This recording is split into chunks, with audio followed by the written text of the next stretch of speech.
చూడబోతే ఇథనాల్ మంట అంటుకున్నట్టే ఉందిగా. ఈ20 జనతా పార్టీ పేరుతో ఆన్లైన్ లో కొత్త పార్టీ పెట్టారు.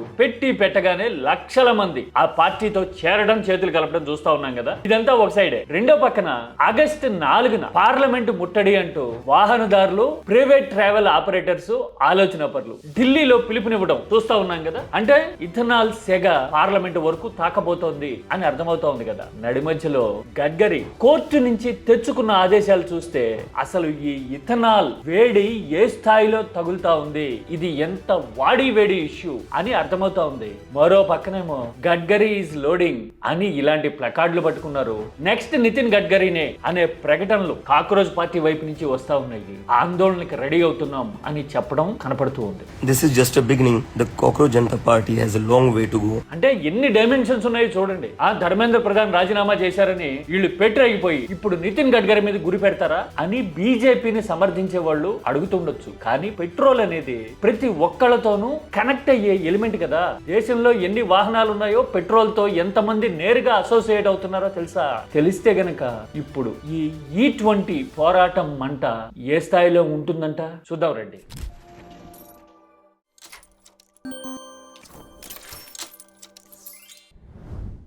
నీట్ పోరాటం సక్సెస్ అయిన తర్వాత ధర్మేంద్ర ప్రధాన్ తో రాజీనామా చేయించడంలో 100% పాజిటివ్ రిజల్ట్ రాబట్టుకున్న తర్వాత ఈ20 జనతా పార్టీ అని ఆన్లైన్ లో ఒక పార్టీ పుట్టింది. ఇదిగో ఇలాగా మిలియన్ల కొద్దీ జనం సబ్స్క్రైబ్ చేస్తా ఉన్నారు, లైక్ బటన్ కొడతా ఉన్నారు, మీతో ఉన్నాము అని చెప్తా ఉన్నారు. ఇథనాల్ బ్లెండింగ్ గురించి పోరాడండి అని ఆన్లైన్ లో మాట్లాడడం పెరిగింది. కాక్రోజ్ కూడా ఏం తక్కువ తినలా. కవ్వింపులు గాని దూకుడు గాని అదే స్థాయిలో ఉన్నాయి. నేను ఒక క్లిప్ చూపిస్తా చూడండి. ఆ కుర్రాడు ఏమంటున్నాడో చూసారా? ఢిల్లీ జంతర్ మంతర్ నుంచి వెళ్ళిపోతూ అంకల్ జీ గడ్కరీ టైంలో మళ్ళీ కలుద్దాం అని పోలీసులు విష్ చేస్తా ఉన్నాడు చూసారా? అంటే వెరీ సూన్ ఇంకో పోరాటం ఉంది అని చెప్పడం వాళ్ళు ఆల్రెడీ ప్రిపేర్డ్ గా ఉన్నారు అనే ఇండికేషన్ కదా. అన్నిటికీ మించి ఇప్పుడు టూర్స్ అండ్ ట్రావెల్స్ అసోసియేషన్ వాహనదారులు ఈ20 వల్ల ప్రకృతికి హాని జరుగుతా ఉంది అని చెప్పేవాళ్ళు 4వ తారీఖున పార్లమెంట్ ముట్టడికి రెడీ అవుతున్నారు. అంటే ఈ ఇష్యూ ఢిల్లీ స్థాయిలో పార్లమెంట్ ముట్టడి అంటే దేశం అంతా ఇంపాక్ట్ ఉంటుంది కదా. ఆ స్థాయిలో రీసౌండ్ రాబోతుంది. పైగా అందరిలోనూ 2 వీలర్స్ 4 వీలర్స్ వాడుతున్న వాళ్ళు పెట్రోల్ ట్యాంకులో కొట్టించుకుంటున్న ప్రతి ఒక్కళ్ళలోనూ అసలు ఇథనాల్ బ్లెండింగ్ అవసరమా? ఇథనాల్ కలిపినా కూడా రేటు తగ్గినప్పుడు ఇథనాల్ ఎందుకు కలుపుతున్నారు? ఇథనాల్ కలపడం వల్ల ఇంజన్లు డ్యామేజ్ అవుతా ఉన్నాయి, అసలు ఇన్సూరెన్స్ కూడా రాదంటున్నారు, క్లారిటీ లేదే అని రకరకాల ఆందోళనలు, టెన్షన్లు ఉన్నాయి.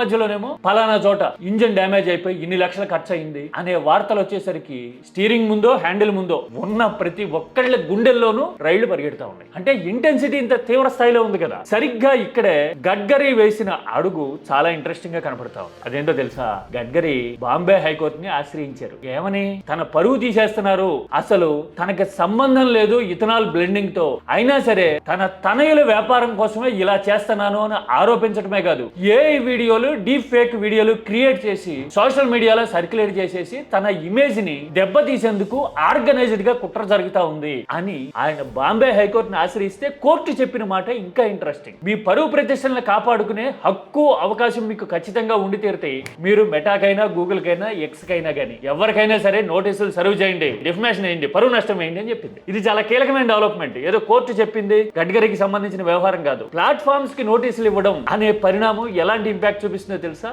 ఇక పైన ఈ20 మీద, గడ్కరీ మీద ఎవరు కామెంట్ పెట్టినా గానీ రిస్ట్రిక్ట్ చేస్తారు. చాలా వ్యూహాత్మకమైన ఎత్తుగడ. డీప్ గా ఆలోచిస్తేనే అర్థమవుతుంది. ఆ ప్లాట్ఫామ్స్ అన్ని రిస్ట్రిక్ట్ చేస్తాయి. ఎందుకు వచ్చిందిరా నాయన, కేంద్ర మంత్రి మాకు నోటీసులు ఇచ్చారు, పరువు నష్టం కేసేశారు, అది నడుస్తా ఉంది అని వెనక్కి తగ్గుతాయి. అంటే స్ప్రెడ్ ని ఆపడానికి చాలా వ్యూహాత్మకంగా వేసిన అడిగిది. మరి సోషల్ మీడియా ప్లాట్ఫామ్ ని కంటైన్ చేస్తే ఆందోళన అనేది ఆగుతుందా? అవకాశం ఉంటుందా? ఓ పక్కన చూడబోతున్నామో ఈ20 జనతా పార్టీ పుట్టింది, వాహనదారుల ఆందోళన ఉంది. ఇక్కడ కోర్టు ఏమో రిస్ట్రిక్షన్స్ పెట్టింది, పరువు నష్టం దావా వేయండి సోషల్ మీడియా జైంట్స్ మీద, ప్లాట్ఫామ్స్ మీద అని చెప్పింది కదా. ఇప్పుడు ఇదే క్రూషియల్ క్వశ్చన్. పైగా ధర్మేంద్ర ప్రధాన్ బాటలో నితిన్ గడ్కరీని కూడా రాజీనామా చేయించి తీరుతాం, ఒత్తిడి తెస్తాం, పోరాడతాం అని అనడం చూస్తూ ఉంటే కాక్రోజ్ ని సమర్థించే వాళ్ళనేమో ఉత్సాహం ఉప్పొంగుతా ఉంది. అది జరగాలి అన్నట్టుగా చీరి చేస్తా ఉన్నారు.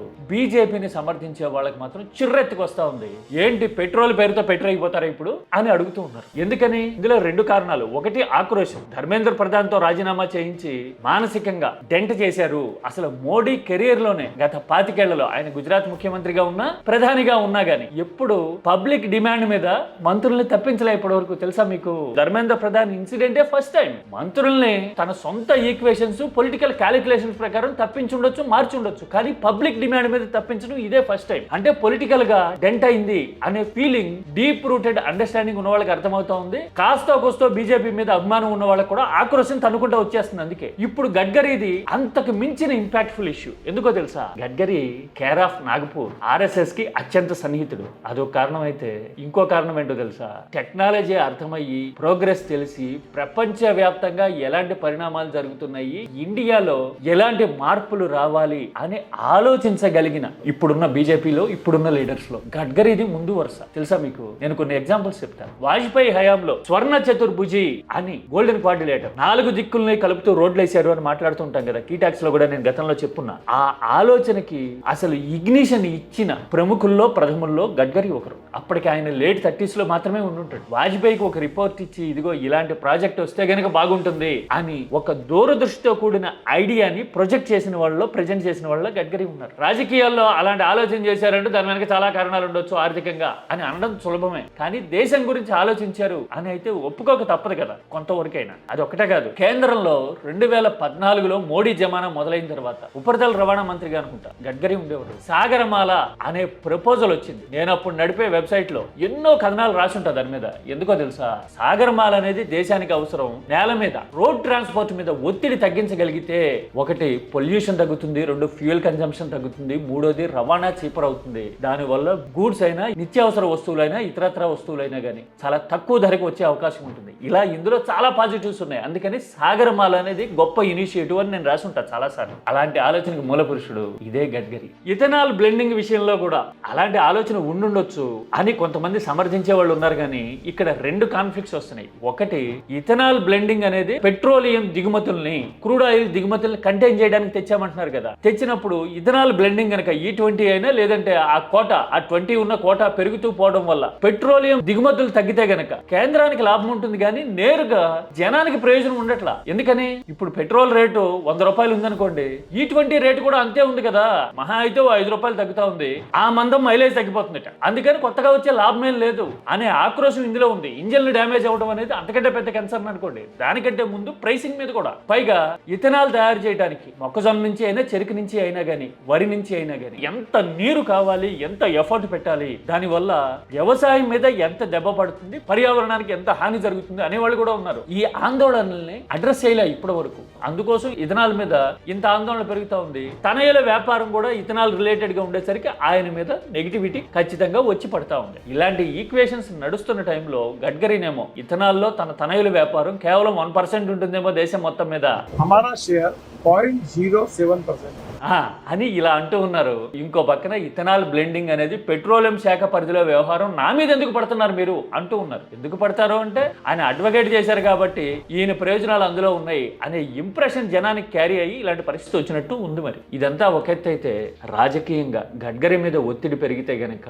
మానసికంగా, పొలిటికల్ గా, సైకలాజికల్ గా బీజేపీ మీద డ్రాస్టిక్ ఎఫెక్ట్ పడే అవకాశం ఉంటుంది. ఎందుకంటే చెప్పా కదా, ఆయన సంఘకి సన్నిహితుడు, నాగపూర్ మూలాలు బలంగా ఉన్న వ్యక్తి, పైగా డెవలప్మెంట్ గురించి, ప్రపంచవ్యాప్త పరిణామాల గురించి అవగాహన ఉన్న అతి కొద్ది మంది బీజేపీ నాయకులు ఆయన ఒకరు అనే పేరు ప్రఖ్యాతులు ఉన్నాయి ఆయనకి. ఇలాంటి టైంలో గడ్కరీ మీద గురి పెడితే గనక వరుసగా ఇక రాజకీయంగా ఇబ్బందికర పరిస్థితులు వస్తాయా అనే ఒపీనియన్ ప్రివైల్ అవ్వడానికి స్కోప్ ఉంటుంది. అలాంటి స్కోప్ ఉంటుంది కాబట్టి ఎలా కంటైన్ చేయాలి ఈ ఆందోళనల్ని, ఈ పోరాటాన్ని అని కేంద్రం కూడా వ్యూహాత్మకంగా ఢిల్లీ యూనివర్సిటీ వైపు నుంచి కానీ, మరో రకంగా కానీ అసలు ప్రొటెస్టుల్లో పార్టిసిపేట్ చేస్తే కఠిన చర్యలు ఉంటాయి అని ఇలాంటి ఆదేశాలని వైరల్ చేస్తూ ఉంది. అయినా కానీ ఈసారి ప్రొటెస్ట్ లో వాహనదారులు వస్తున్నారు కాబట్టి వాళ్ళని ఏ యూనివర్సిటీ ఆపుతాయి? వాహనదారులు అంటే కామన్ పీపుల్ కదా, ఆపడం అంత సులభంగా కనపట్ల. పైగా ఒక రఫ్లెక్స్ చూద్దాం, ఇది ఎంత మందితో కనెక్ట్ అయ్యే అవకాశం ఉంది అని తెలియడానికి. మీకు తెలుసా దేశంలో ఎన్ని కార్లు ఉంటాయో? తక్కువలో తక్కువ 5 కోట్ల కార్లు ఉంటాయి. అందులో చాలా వరకు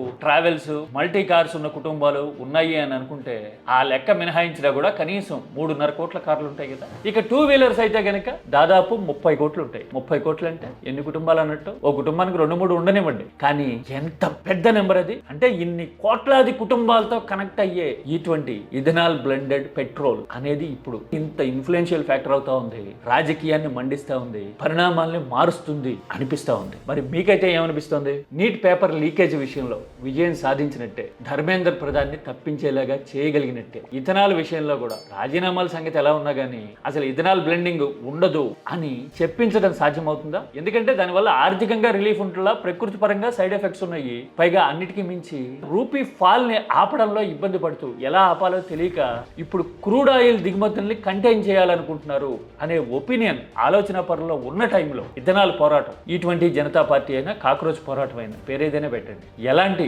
ఇంపాక్ట్ చూపించే అవకాశం ఉందంటారు మీరైతే? ఇథనాల్ విషయంలో వెనక్కి తగ్గి తీరాల్సిందేనా? తగ్గితే గనక వాహనదారులకి ఊరట, మరి రాజకీయంగా ఎఫెక్ట్ ఎవరి మీదట? కామెంట్ చేయండి, మాట్లాడుకుందాం.